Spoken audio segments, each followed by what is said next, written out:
Okay, for those of you who have been tuning into my show of parts for a while now, here's kind of a quick update of what's going on. So what I'm going to do is essentially be casting this out of cast iron. Now, originally I wanted to make, if I was going to make this out of cast iron, I also wanted to make a case so that you didn't have such a heavy metal on top of the aluminum case. But there's a few reasons why I've moved back to essentially just making a standalone cylinder, pair of them, that'll bolt onto a case. And I'll get into that in a second, but I want to show you what is coming in the near future. So the case that I was working on was essentially just, to be a cast iron case, I would have this with main caps that go, well, on the main journals, and then the cylinders would bolt up with a different pattern than what you see here to the case. Here's a sneak peek of the cast section, the cast model that I was initially going to have bolt onto the case you see here. But as I continue to explain, this has been moved away from in favor of individual cylinders, just the cylinders rather than the case and the cylinders. Now, the case itself, here's some more. These are the final dimensions of the cast part you see there. And here is an example of the types of caps you will see. These would be the main caps, where the different retention grooves will be ground into the main bearing caps. And then this would be what would hold the water pump bearing and shaft onto the case itself. That water pump cap would end up sitting back here, the engine. Again, from what I showed you there, the water pump cap would end up sitting somewhere in the back here, if this were made of cast iron.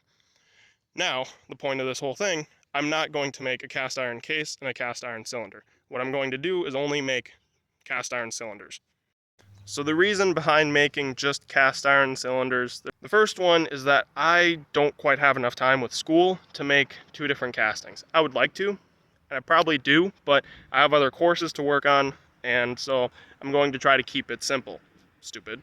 The second reason is keeping it simple. My whole idea was centered around getting an engine to run based off of a more marketable design. And the more marketable design is making a two-stroke kit that converts your standard two-stroke to have an oil sump, in short. And third bonus reason is that I don't have data about this engine. I don't know how much oil the bearings need at a certain RPM to not cause cavitation, but still keep things lubricated. Let me show you kind of a neat thing about where the oil squirters would go. So the oil squirters, I'm going to have them placed essentially where these ports, transfer ports, were in the case. That way, you can have them reach up underneath the piston without being in the way and still being able to modify a case with oil squirters. The other thing too that's nice about not having to machine a case, I don't have to worry about where these oil holes are to the main bearings because Articat figured that out for me previously. So that's really it.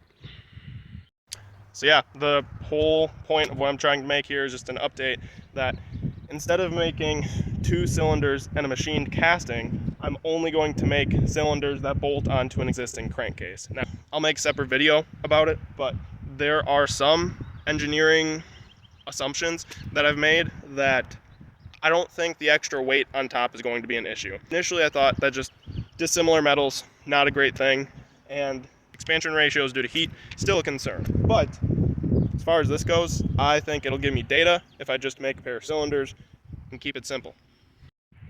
With all that being said, I'm sure there's some of you that would enjoy seeing somewhat of where I'm trying to go with all this.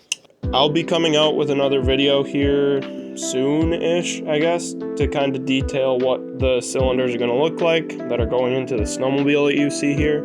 But that's all I have for now for an update. I don't really have an ending, but I thought you guys might enjoy seeing what this engine is going into for a test bed and all that fun stuff. So if you guys are interested, feel free to leave a like, a comment. I'd like to hear your input on all this, but that's all I have for you today. Thanks for watching.